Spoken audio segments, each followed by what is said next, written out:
Hello everyone, आप सभी का स्वागत है लेट्स स्टडी द बेसिक में। तो अब करते हैं क्लास 6 की सोशल साइंस की book exploring society India and beyond से chapter 6 the beginning of Indian civilisation के क्वेश्चन आंसर्स। तो आपने हड़प्पन सिविलाइजेशन के बारे में पढ़ा, अब इसके क्वेश्चंस पे मूव करते हैं। पहला क्वेश्चन है why does the civilization studied in this chapter have several names, discuss their significance. देखो, हमने कई नाम पढ़े सिविलाइजेशन के। इंडस सिविलाइजेशन है ना, इंडस वैली सिविलाइजेशन, उसके बाद Indus Saraswati civilization, Harappa civilization. क्यों इतने सारे नाम क्यों हैं, तो हमें ये सब डिस्कस करना है। So the civilization has several names such as Harappan, Indus, Indus Saraswati. This is because it was discovered in the region along the Indus River and its tributaries and the city of Harappa. So with these names it connect to all these points कि जिस नदी के किनारे, Indus नदी के किनारे इस civilisation का पूरा बिल्डअप हुआ था, वहां डिस्कवर की गई थी, उसकी ट्रिब्यूटरी थी इंडस रिवर की, तो इसका नाम ऐसे ऐसे हड़प्पा सिविलाइजेशन या इंडस सिविलाइजेशन या इंडस सरस्वती सिविलाइजेशन पड़ा हुआ है। ठीक है। Write a brief report summing up some of the achievement of the Indus Saraswati civilization. तो आपने पूरा चैप्टर पढ़ा, आप उसको दोबारा भी आप पढ़ सकते हैं। ठीक है। फिर आप देखेंगे कि इस इंडस सरस्वती सिविलाइजेशन की क्या क्या इंपॉर्टेंट अचीवमेंट थी, कि क्या क्या ऐसा रिमार्केबल था जो इसको बहुत ही ऑथेंटिक बनाता है, बहुत ही अलग बनाता है। So Indus Saraswati civilisation one of the earliest known in the history of mankind came up with some remarkable achievements such as कि देखो, उस टाइम हमें नहीं पता कौन सी टेक्नोलॉजी वर्क कर रही थी, पर वहां के लोग हमसे भी ज्यादा वेल प्लान्ड थे, है ना, थोड़े एडवांस थे। So the Harappan established well planned cities with advance drainage system which clearly give us a glimpse of their emphasis on sanitation and public health. हमने ये तो देखा है भाई, उनका ड्रेनेज सिस्टम बहुत अच्छा था, बिल्कुल वेल प्लान्ड सिटीज थी, है ना, बिल्कुल क्लियर रखा हुआ था उन्होंने, और सैनिटेशन पे तो पूरा एम्फेसिस था, पब्लिक हेल्थ पे पूरा ध्यान दिया हुआ था। The Harappans were very skilled in metallurgy, producing bronze tools and various ornament. आज तो हम साइंस के बिहाफ पे सब कुछ पढ़ रहे हैं कि ये मेटल ऐसे काम करेगी, इसको इसके साथ मिलाएंगे तो ये बन के आएगा। भाई वहां के लोग तो और भी ज्यादा स्किल्ड थे, उनको मेटलर्जी या ब्रोंज से कोई टूल बनाना और ऑर्नामेंट्स बनाने वो सब आते थे। The civilization had a robust trade network extended to Mesopotamia, facilitated by their standardized weight and measure. उनका व्यापार चलता था कहाँ, मेसोपोटामिया में, है ना। उसके बाद हमने देखा कि जो वहां पे वेट को मेजर करने की जो स्टैंडर्डाइज वेट है वो है उनके पास। Also Harappans excelled in bread making, pottery, leaving behind intricate artifact that highlight their artistic powers. ठीक है। Their script through described suggest a complex administrative system. अब भाई इतना कुछ है तो जो उनका एडमिनिस्ट्रेशन है वो भी बहुत ज्यादा डिस्क्राइब था, पूरा अच्छे से चीजें कर रखी थी। तो ये सारे हमने पूरे चैप्टर को पढ़ के या समझ रखा है कि भाई ये वहां की रिमार्केबल अचीवमेंट थी। Imagine you have to travel from city of Harappa to Kalibangan, की अब आपको हड़प्पा से लेकर कालीबंगन जाना है। ठीक है। What are your different option, can you make a rough estimation of the amount of time each option might take. अब आपको हड़प्पा से कहाँ जाना है, आपको जाना है कालीबंगन। ठीक है। कैसे जाएंगे, so travelling from Harappa to Kalibangan in ancient time would primarily involve land route, कि भाई वो कैसे जाएंगे, लैंड रूट से ही जाएंगे। Utilizing the Indus River for the initial part of the journey would be the most efficient as the water route is not only convenient but also safe to start with. या वो Indus river के सहारे जा सकते हैं।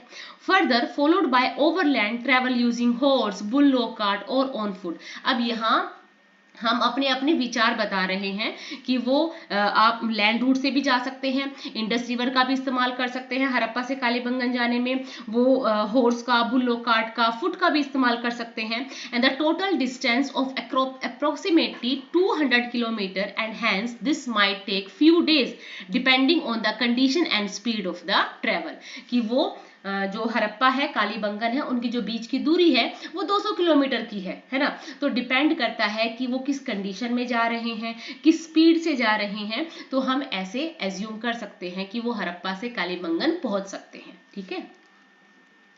Let us imagine a Harappan man or woman being transported to an average kitchen in today's India.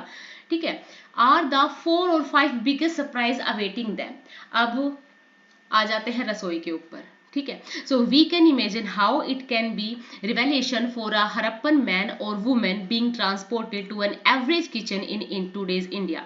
There will be many surprises for him such as कि अगर कोई हरप्पा का इंसान ट्रांसपोर्ट होके, मतलब कहते हैं टाइम ट्रेवल करके इधर आ जाए, हमारे किचन में आ जाए, तो उसके लिए क्या सरप्राइजिंग होगा.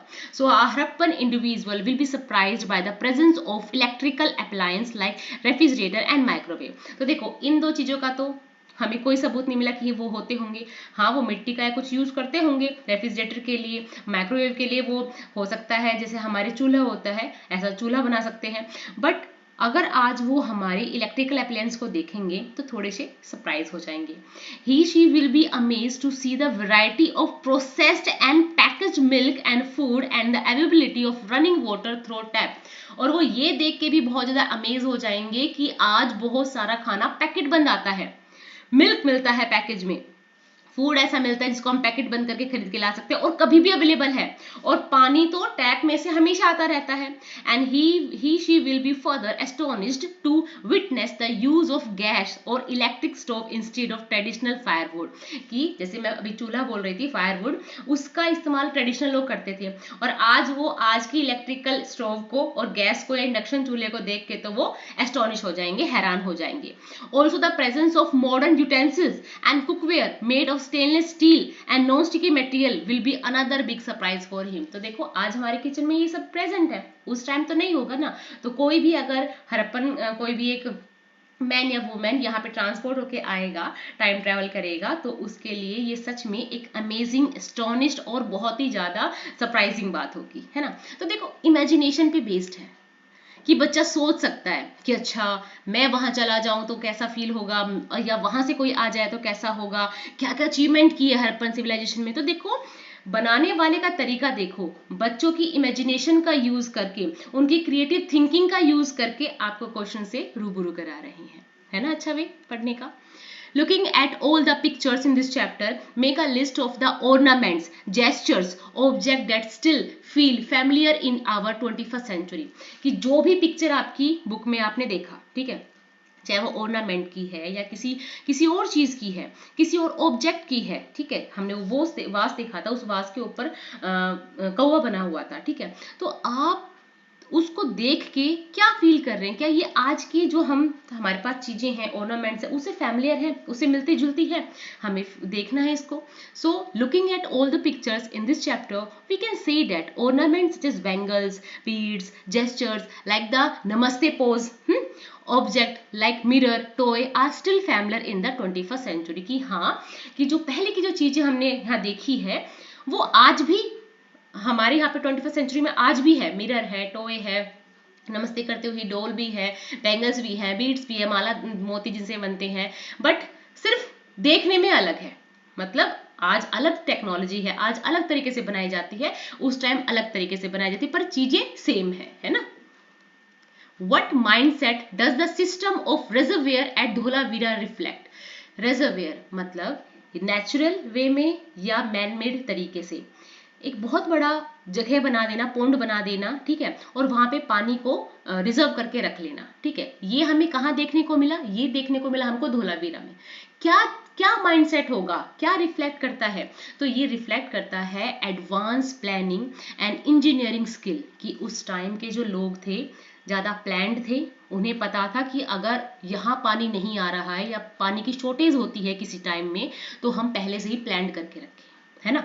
इंजीनियरिंग स्किल लगी है. क्यों? धोलावीरा का जो वो पूरा रिजर्वेयर है वो ऐसे ही बना हुआ नहीं है कि कच्चा पक्का ऐसे ही बना दिया, नहीं, पूरा एडवांस बना हुआ है. So the Harappans were able to develop and construct large and interconnected water reservoir, which actually give us an idea of their smart and well-developed engineering and planning skill. अब देखो, आप सोचोगे और इतना बड़ा बड़ा लिखवा दिया. नहीं, बड़ा कुछ नहीं है. आपको सिर्फ चैप्टर को ध्यान से पढ़ना है. जिसने चैप्टर को अच्छे से पढ़ा वो बच्चा हर चीज लिख जाएगा, है ना, हर चीज लिख जाएगा। क्यों? अच्छे से समझाया गया है कि भाई ऐसा तरीका था, धोलावीरा में रिजर्वेयर देखा गया, मोहनजोदाड़ो में एक बहुत बड़ा बाथ टैंक देखा गया, ऐसे ऐसे था वो। तो जिस बच्चे ने चैप्टर को अच्छे से पढ़ा है उसके लिए कोई भी क्वेश्चन ना बड़ा है ना छोटा है।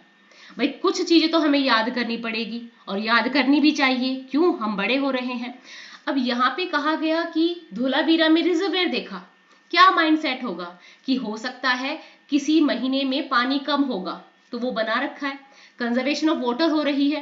The construction of these water reservoir also demonstrate their understanding towards the importance of water conservation. आज के टाइम में हमारी सरकार बोल बोल के थक चुकी है, जो अवेयरनेस वाले हैं वो कह कह के थक चुके हैं, भाई पानी को कंजर्व करो, पानी को अगली पीढ़ी के लिए बचाओ, पर हम पे जो भी नहीं रेंगती आज तक। तो ये लोग देखो हमसे कितने पीछे थे और फिर भी हमसे कितने आगे हैं। Social collaboration and civic sense. Their combined effort to build such huge constructions proves that they had social sense of collaboration and civility. उसके बाद है continuous and stable water supply, की भाई जो पानी की सप्लाई है वो रुकनी नहीं चाहिए। किसी भी महीने में चाहे बारिश नहीं आ रही है, चाहे नदियों में सूखा आ गया है, हमारे पास पानी अवेलेबल रहे हमेशा। सस्टेनेबिलिटी ऑफ रिसोर्सेज, की जो हमारे पास रिसोर्स हैं वो सस्टेन रहे। So this again highlight their deep understanding of maintaining a sustainable living condition and to secure resources for the coming future generations, है ना। चाहे कुछ हो जाए भाई, फ्यूचर का किसी को नहीं पता कि आगे क्या होगा, ठीक है। हड़प्पा सिविलाइजेशन का भाई हमने देख लिया कि वो अब नहीं है, धरती के नीचे है, सारी चीजें खुदाई में मिली है, बट फिर भी इंसान कुछ तो प्लानिंग करके चलता है ना। तो ये लोग प्लानिंग करने में सबसे आगे थे, है ना। ये लोग मतलब जितने भी प्लान करके चलोगे उन चीजों में आगे थे, चाहे वो वाटर हो गया, ड्रेनेज सिस्टम हो गया, चाहे वो कुछ भी हो गया, ठीक है। और ये तो सोचो टैक्स में लिखा हुआ नहीं है, कहीं हमें अगर टैक्स में लिखा हुआ मिल जाए या जो चीजें हमें मिली है जिन पे कुछ लिखा हुआ है अगर वो पढ़ने को मिल जाए तो फिर तो क्या बड़ी बात हो जाएगी, है ना। हमें पता चल जाएगा सच में उनका माइंडसेट कैसा था। In Mohenjo-daro, about 700 wells built with bricks have been counted and they seem to have been regularly maintained and used for several centuries. Discuss the implications. आज हमें सरकार को दोष देना पड़ता है या कुछ भी लगा लो, चाहे इंसान अपनी भी एक सेंस ऑफ ड्यूटी मानता है कि यहाँ पानी नहीं है, यहाँ वेल बनाने चाहिए, यहाँ पे नदी का इतना ज्यादा आउटकम नहीं है, रिसोर्स नहीं है, हमें यहाँ पे वेल बनाने चाहिए, ठीक है, होता है ना आज। अब ये देखो मोहनजोदाड़ो में या तो पानी का कुछ सिस्टम होगा कि उन लोगों ने 700 काउंट किए गए हैं, 700 वेल्स बनाए। क्यों बनाए? और उनको मेंटेन भी किया हुआ है, पूरा ब्रिक से बने हुए हैं, अच्छे से किया हुआ है। तो अब आपको बताना है क्या इसका डिस्कस द इम्प्लीकेशंस, क्या इसके इम्प्लीकेशंस थे, डिस्कस करना है। सो सोफिस्टिकेटेड अर्बन प्लानिंग है, ठीक है, कि भाई जैसे शहरों में होता है पानी की सप्लाई रुके ना, इसलिए सोफिस्टिकेटेड अर्बन प्लानिंग है, क्योंकि 700 वेल ऐसे ही नहीं बनाए जाते और ना ही उनका रख रखाव इतना आसान होता है। So the intensive network of 700 wells indicate advanced urban planning and an emphasis on decentralised water supply, की जो डिसेंट्रलाइज्ड की मतलब जो पानी है वो सबको मिले, किसी एक के हाथों में ही इकट्ठा ना रहे, कोई एक ही उस पर अपना काबू ना रखे, सबको मिले। अब 700 वेल है मोहनजोदाड़ो में, तो समझो जितनी भी वहां की पॉपुलेशन रही होगी सबके लिए वेल होगा, सब वहां से सप्लाई ले सकते हैं पानी की। तो ये एक सोफिस्टिकेटेड अर्बन प्लानिंग है कि किसी एक के हाथों में ना रहे, चीजें सबको बराबरी में मिले। डिसेंट्रलाइज कर दिया, मतलब किसी एक के हाथ में नहीं है, सब पे उसका वही सब उसको यूज कर सकते हैं। रिलायबल वाटर सप्लाई, ये है कि अगर वेल बने हुए हैं तो जो पानी की सप्लाई है वो रिलायबल होगी, है ना। वेल ऑर्गेनाइज्ड गवर्नेंस, की भाई वहाँ की गवर्नेंस जो भी रही होगी, जो भी रूलर रहे होंगे उनको पता होगा कि कितना जरूरी है कि चीजों को वेल ऑर्गेनाइज्ड करना, है ना, ताकि वो स्टेबल रहे, एफिशिएंट एडमिनिस्ट्रेशन चलता रहे हमारा। नेक्स्ट है सोशल स्टेबिलिटी एंड कंटिन्यूटी, कि भाई जो सोशल में स्टेबिलिटी है वो रहे, पानी की ही किल्लत ना रहे, लोग बाग अपना और काम कर सके, अच्छे से जी सके, तो स्टेबिलिटी होगी, कंटिन्यूटी हो गई। और उसके बाद है कमिटमेंट टू वो पब्लिक वेलफेयर, जैसे आज सरकार हमारे लिए काम करती है वेलफेयर के लिए, ऐसे वहां की जो रूलर्स होंगे, वहां की जो सरकार होगी वो अपने जो पब्लिक अपने जो पब्लिक है, अपने जो लोग हैं उनके के वेलफेयर के लिए काम कर रही है। ठीक है, आप पॉइंट्स भी लिख सकते हैं कि सोफिस्टिकेटेड अर्बन प्लानिंग के लिए, reliable water supply, for well organised governance, for social stability and continuity, for commitment to public welfare, पूरा भी लिख सकते हैं। ठीक है, बस आपको जो कीन आइडिया है वो पकड़ के चलना है। ठीक है, it is often said that the Harappan had a high civic sense. Discuss the significance of the statement. Do you agree with it? Compare with citizen in a large city of India today. बस आपको क्या करना है कि हड़प्पन के जो लोगों को देख के हमें समझ में आता है कि उनके अंदर एक सिविक सेंस थी, मतलब अपने आसपास जितने भी लोग हैं उनके वेलफेयर के लिए काम करना था। अब कंपेयर करना अपने इंडिया से जहां हम आज रह रहे हैं, क्या सेम चीजें हैं? सो The Harappan had the high civic sense. We agree to the statement because the following point है ना. So meticulous urban planning, uniform quality of construction, emphasis on cleanliness कि भाई सफाई पे ध्यान दिया, चीजें जो बनाई हैं उनके कंस्ट्रक्शन पे, उनकी क्वालिटी पे ध्यान दिया, और पूरा अर्बन प्लानिंग की। जैसे आज हम कोई सिटी बसाने जाते हैं उसमें सबसे पहले तो बहुत सारे प्लानिंग कर देंगे, पर बाद में उनका क्या हो रहा है हमें पता ही नहीं है। बट वो लोग तो पूरा प्लानिंग कर रहे थे कि इनका ध्यान भी कैसे रखा जाएगा। So the well planned layout of Harappan cities with wide street and a standardized drainage system indicate a high level of civic sense and concern for urban living condition. The consistent quality in building houses regardless of size show a societal commitment to equality and public welfare. The extensive and efficient drainage system reflect a strong emphasis on public health and hygiene. अब compare करना है हमारे India से आज के time में। सो आज भी ऐसा ही है, एंसेंट सिटीज में भी और मॉडर्न इंडियाज में भी, मॉडर्न इंडियन सिटीज में भी face challenges related to water supply, waste management and public health. Okay, उसके बाद while some modern cities exhibit high civic responsibility but issue like pollution, inadequate waste disposal are prevalent due to lack of public awareness and civic duty। कि वहाँ हो सकता है सब लोग contribute कर रहे थे, यहाँ सिर्फ कुछ लोग ही बेड़ा उठाते हैं, औरों को फर्क ही नहीं पड़ता कि चाहे पोल्यूशन हो चाहे वेस्ट हो जाए, सब कुछ कोई फर्क नहीं पड़ता। Historical benchmark, Harappan set a historical benchmark for urban planning and civic responsibility that modern cities can aspire to emphasise the need of community oriented approaches, sustainable practice. ठीक है, तो ये कंपेरिजन किया गया, आप अपने हिसाब से लिख सकते हैं। एक बात और, इसको पढ़ के एक आइडिया आया, मैं आपसे पूछना चाहती हूँ कि आप जब से पढ़ाई स्टार्ट की है तब से आप ईवीएस या साइंस में, एसएस में एक चीज़ पढ़ रहे हैं, पानी को बचाना है, अपने जो आसपास का एनवायरनमेंट उसको ख़राब नहीं करना है। ठीक है, ऐसे ऐसे हम ये चीज़ें कर सकते हैं। स्कूल में स्लोगन्स, मॉडल्स, बहुत चीज़ें होती हैं, बहुत सारी एक्टिविटी होती हैं। क्यों कराई जाती है? आपने कभी सोचा है क्यों कराई जाती है? क्या सिर्फ एक टाइम पास का जरिया है? नहीं, ये जरिया है क्योंकि आप लोग हमारी फ्यूचर जनरेशन है। अगर जो गलतियां हमने की हैं वो आप ना दोहराएं, पोल्यूशन को आप रोक सकते हैं, प्लास्टिक के यूज को आप स्टॉप कर सकते हैं, है ना, वेस्ट कुछ भी चीज हो रही है उसको आप रोक सकते हैं। क्यों?